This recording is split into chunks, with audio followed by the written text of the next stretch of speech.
नमस्कार दोस्तों, आप सभी का एपी हिस्ट्री क्लासेस में एक बार फिर से हार्दिक स्वागत है।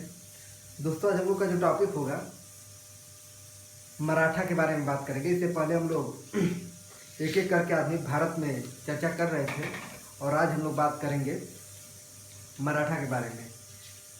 ठीक, तो मराठा का पूरे मराठा के बारे में नहीं, हम बस उसको पेशवा के साथ लिंक करेंगे और लिंक करने के बाद हम लोग मराठा जो है मध्यकालीन भारत का एक चैप्टर है और मध्यकालीन भारत में हम लोग देखेंगे कि शिवाजी क्या थे और कैसे थे। तो वहाँ पे हम लोग शिवाजी के बारे में बात करेंगे। आज इसको आधुनिक भारत में हम लोग बात करेंगे कि आधुनिक भारत में कैसे क्वेश्चन बनता है मराठा से।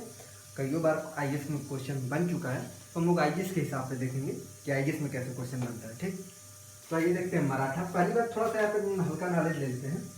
तो मराठा के संस्थापक कौन थे, तो सबको पता है, शिवाजी। ठीक, शिवाजी का जन्म 1600, ये सब बाद में पढ़ेंगे हम लोग। 1627 से जन्म हुआ था, 1680 में इनकी मृत्यु हो गई थी। जब शिवाजी की मृत्यु हो गई तो शिवाजी के एक पुत्र थे जिनका नाम था, बड़े पुत्र थे जिनका नाम था संभाजी। क्या नाम था, तो संभाजी। ठीक, संभाजी थे। जब शिवाजी छत्रपति थे, शिवाजी के मृत्यु के बाद उनका उत्तराधिकारी का जो कार्य किया उनका नाम था संभाजी। संभाजी के समय उस समय मुगल बादशाह हुआ करता था जिसका नाम था औरंगजेब। क्या नाम था, जोर से बोलिए, औरंगजेब। ठीक, औरंगजेब नाम था। जब शिवाजी की मृत्यु हो गई और संभाजी उत्तराधिकारी के पद पर आए तो ये औरंगजेब इनको मृत्यु दंड दिया। किसको मृत्यु दंड दिया, तो संभाजी को। और संभाजी के एक पुत्र थे जिनका नाम था साहू। क्या नाम था, साहू। इनको मृत्यु दंड दिया और इनको गिरफ्तार करके बंदी बना लिया, अपने पास रख लिया। ठीक, क्या किया, बंदी बनाया और अपने पास रख लिया, गिरफ्तार कर लिया। संभाजी के एक सौतेले भाई थे।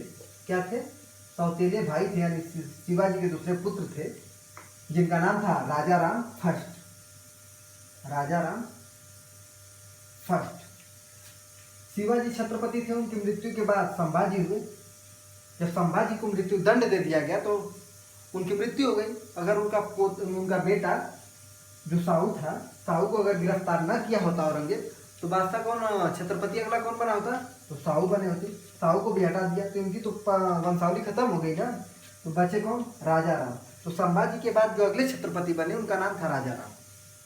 ठीक, राजा राम की मृत्यु हो गई तो इन्हीं की एक पत्नी थी। क्या थी, पत्नी थी जिनका नाम था ताराबाई।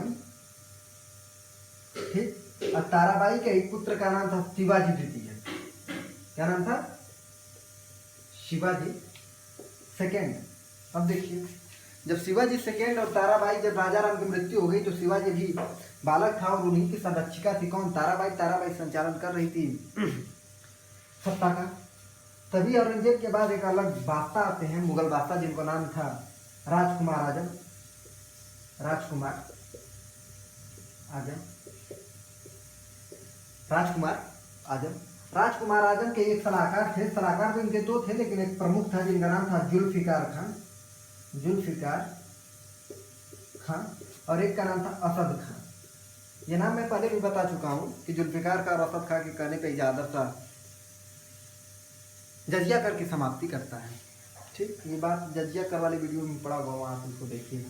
तो यही जुल्फिकार खान राजकुमार आजम से कहते हैं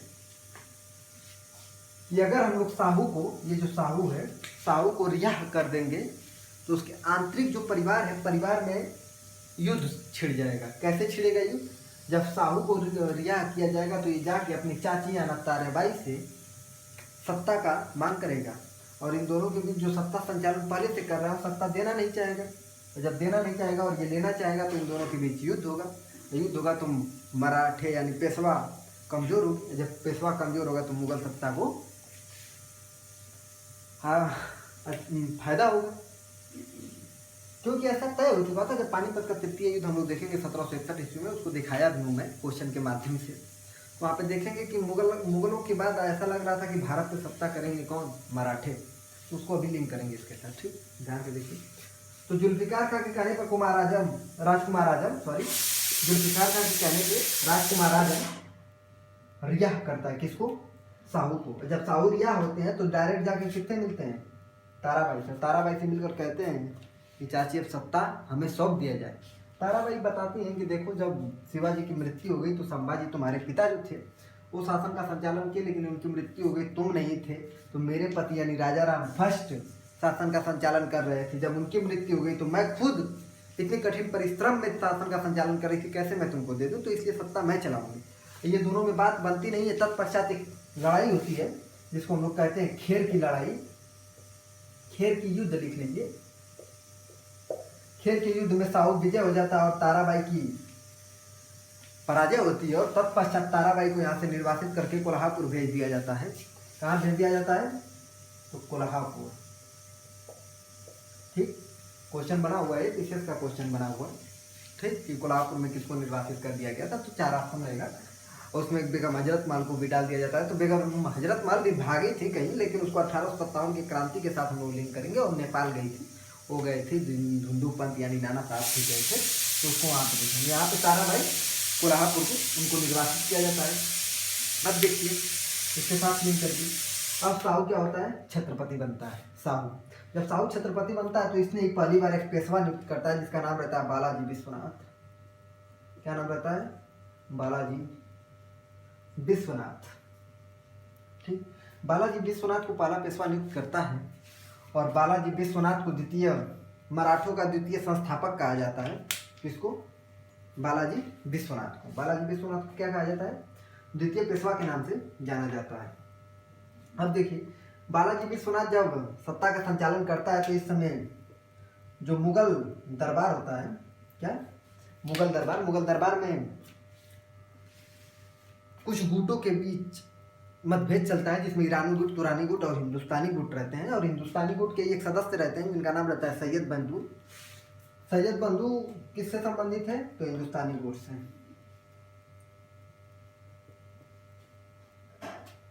हिंदुस्तानी गुट कौन संबंधित है इससे, तो सैयद बंधु।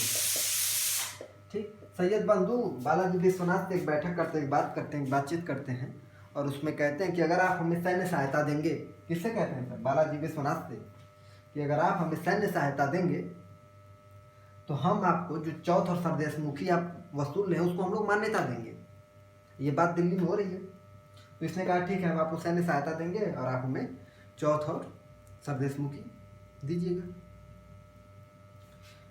इसी बात को, ये जो बात होती है, इसी बात को एक रिचर्ड टेम्पल, एक इतिहासकार हैं, रिचर्ड टेम्पल, इन्होंने कहा कि यही बात मराठा मैग्ना कार्टा है। क्या है, मराठा मैग्ना कार्टा है। तो ये बात पूछेगा कि किस बैठक में और कौन था जिसको Richard temple Maratha Magna carta कहे थे, तो बालाजी विश्वनाथ और हिंदुस्तानी गुट के सैयद बंधुओं से बैठक होती है, और उसमें दिल्ली में सैन्य सहायता मांगते हैं कौन, सैयद बंधु, और तब इनके चौथ और सरदेशमुखी को मान्यता मिलेगी। जब ये सैयद बंधु सैन्य सहायता मांगते और ये बालाजी विश्वनाथ खांडे भादेराव की सहायता से ये दोनों सैन्य सहायता देने के लिए दिल्ली पहुंचते हैं सैयद बंधुओं को, और वहाँ पे उस समय मुगल बादशाह फर्रुखसियर होता है, और फर्रुखसियर की हत्या करके एक नए मुगल बादशाह के रूप में लाते हैं जिसका नाम रहता है रफ़ी-उद-दरजात। रफ़ी-उद-दरजात के बारे में बात करेंगे हम लोग मुगलिया हुकूमत में, और वहाँ पे इसके बाद रफ़ी-उद-दौला आता है, फिर मोहम्मद सारंगीला आता है, सबके बारे में हम लोग बात करेंगे। तो क्या करता है बालाजी विश्वनाथ सैयद बंधु के साथ दिल्ली पर सैन्य सहायता करता है, और बालाजी विश्वनाथ के साथ कौन रहता है, खांडे भादेराव रहते हैं, और ये फर्रुखसियर की हत्या करते हैं सब, और रफ़ी-उद-दरजात को एक अलग मुगल बादशाह बनाते हैं। ठीक, जब बालाजी विश्वनाथ की मृत्यु हो जाती है और एक तत्पश्चात एक अलग बादशाह आता है जिसका नाम रहता है बाजीराव फर्स्ट, इसको मिटाते हैं और बाजीराव फर्स्ट के बारे में देखते हैं।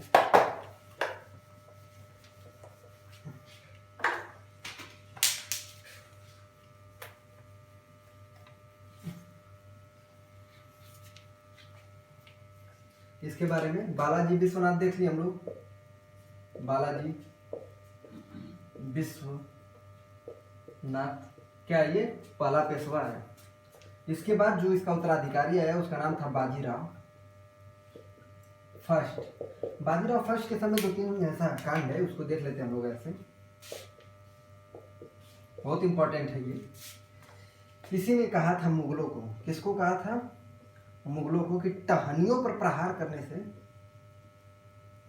टहनियों पर प्रहार करने से अच्छा है कि उसके जड़ पर प्रहार किया जाए, जड़ पर प्रहार किया जाए। ठीक, कौन बोला था? तो बाजीराव फर्स्ट बोला था मुगलों को कि उसके टहनियों पर, शाखाओं पर प्रहार करने से अच्छा है कि उसके जड़ पर प्रहार किया जाए, और जब जड़ पर प्रहार किया जाएगा तो जड़ गिरेगा तो टहनियाँ अपने आप, शाखाएं अपने आप गिर जाएंगी।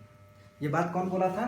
तो बाजीराव फर्स्ट। दूसरा क्या बोला था कि हम मराठा पताका, मराठा तिरंगा, मराठा झंडा,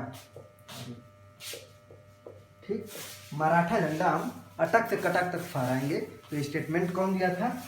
तो बाजीराव फर्स्ट। सब क्वेश्चन बना हुआ है इसमें, ठीक, आगे भी बनने की संभावना है। फिर क्या हुआ था? पूछेगा गुरिल्ला जो युद्ध पद्धति थी, गुरिल्ला युद्ध पद्धति थी जो शिवाजी सबसे ज़्यादा जानकार थे, शिवाजी के बाद सबसे ज़्यादा गुरिल्ला युद्ध पद्धति का सबसे ज़्यादा जानकार कौन हुआ? तो ये था बाजीराव फर्स्ट था। तो क्वेश्चन ये भी बन चुका है कि शिवाजी के बाद गुरिल्ला युद्ध पद्धति का सबसे बड़ा जानकार कौन था? तो बाजीराव फर्स्ट। ठीक, अब देखिए, इसी के समय एक शासक रहते हैं झांसी के, जिनका नाम रहता है छत्रसाल। क्या नाम रहता है? छत्रसाल। और इनका युद्ध चलता है किसके साथ? बंगस पठान के साथ, बंगस पठान के साथ। जब बंगस पठान के साथ चलता है तो ये सहायता मांगने के लिए बाजीराव फर्स्ट के पास जाते हैं और बाजीराव फर्स्ट इनको सहायता देता है। तत्पश्चात छत्रसाल विजय होते हैं। जब विजय होते हैं तो हृदयनगर, झांसी का कुछ क्षेत्र बाजीराव फर्स्ट को देते हैं और अपनी पुत्री, जिसका नाम रहता है मस्तानी, ठीक, क्या नाम रहता है? मस्तानी। मस्तानी का विवाह कर देते हैं किससे? बाजीराव फर्स्ट से। और बाजीराव फर्स्ट मस्तानी के प्यार प्राप्त में इतना लीन हो जाता है कि उसी के बारे में एक फिल्म भी बनी है, बाजीराव मस्तानी, देखा होगा आपने। और उसी में एक स्टेटमेंट दिया है कि इतिहासकार ने कि शस्त्र और शास्त्र का प्रणेता, शस्त्र और शास्त्र का प्रणेता मदिरा और मस्तानी में डूबकर मर गया। तो किसके बारे में कहा जाता है? तो बाजीराव फर्स्ट के बारे में। क्या कहा जाता है? शस्त्र और शास्त्र का प्रणेता, शस्त्र और शास्त्र का प्रणेता मदिरा और मस्तानी में डूबकर मर गया। किसके बारे में? बाजीराव फर्स्ट के बारे में। ठीक, बाजीराव फर्स्ट के बाद एक अलग पेशवा आते हैं जिनका नाम रहता है बालाजी बाजीराव। बालाजी बाजीराव याद कैसे करेंगे? तो इनका बाला, इनका बाजीराव, बालाजी बाजीराव। तीसरे पेशवा हैं। बालाजी बाजीराव के समय साहू की मृत्यु हो जाती है। किसकी मृत्यु हो जाती है? अब इसको मिटाते हैं नीचे वाला, अब बालाजी बाजीराव के बारे में देखते हैं।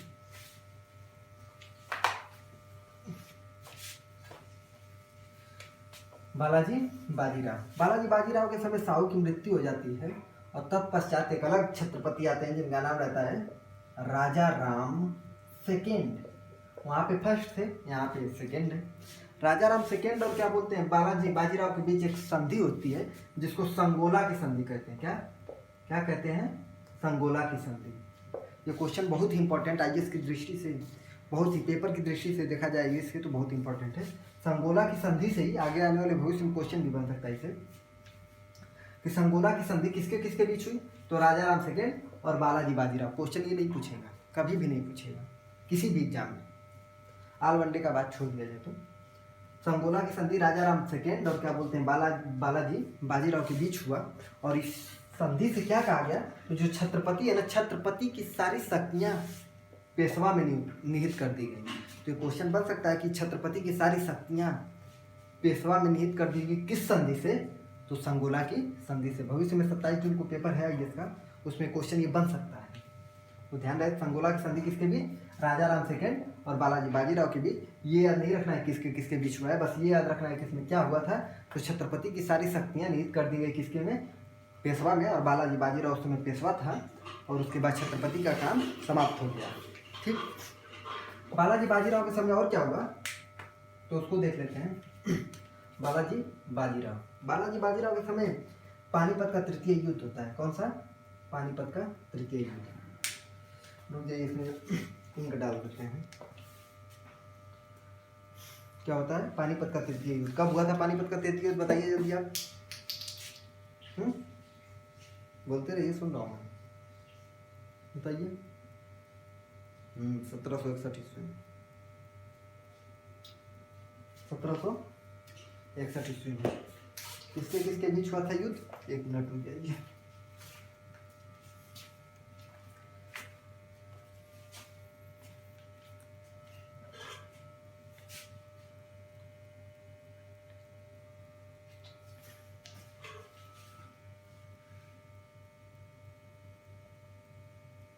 अरे यार,